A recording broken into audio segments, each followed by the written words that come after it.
Sa mga kapuso, ito po ang kapanapanabik na ganap na dapat po natin abangan dito lamang po sa ating kapatid. Dahil nga po sa nalaman ni Russell na nangyari kay Tyrone ay mukhang nawawala na nga po siya sa kanyang pag-iisip dahil mahal na mahal niya itong si Tyrone. Kahit sino namang magulang, no, mga kapatid, na kung mangyari ang ganito sa ating mga anak ay talagang hindi natin lubos maisip at hindi natin alam kung anong ating gagawin. Samantala, sinabi nga ni Jacinta dito kay Darius na pinaghihinalaan niya ito na may kinalaman dito sa nangyari sa mag-ina dahil nga sa kayamanan nito na ipinamana niya kay Tyrone.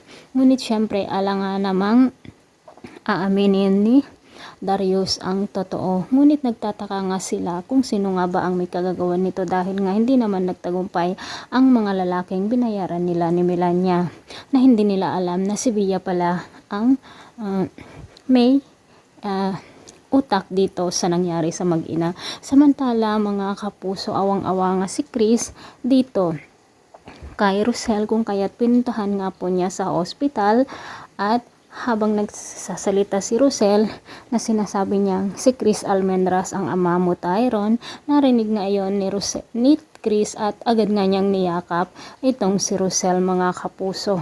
Sakto naman na pumunta si Belle dito sa kwarto ni Russell dahil gusto niyang bisitahin sa ospital at nakita nga niya na hinahalikan ni Chris itong si Russell. At dito na nga malalaman na kaya ni Belle na si Russell nga ang kanyang nanay at kakambal niya si Tyrone. Samantala mga kapuso, ligtas na nga si Tyrone at ang maganda pa dito ay nasa eksena ngayon ang kanyang girlfriend sa totoong buhay. Oo, siya po ang magliligtas dito kay Tyrone. Hindi naman pwedeng mawala si Tyrone dahil nga po sila ang bida dito sa teleseryeng ito. Mga kapuso, pakaabangan po natin ang kapanapanabik na ganap dito lamang po sa ating kapatid. Maraming salamat. Bye-bye.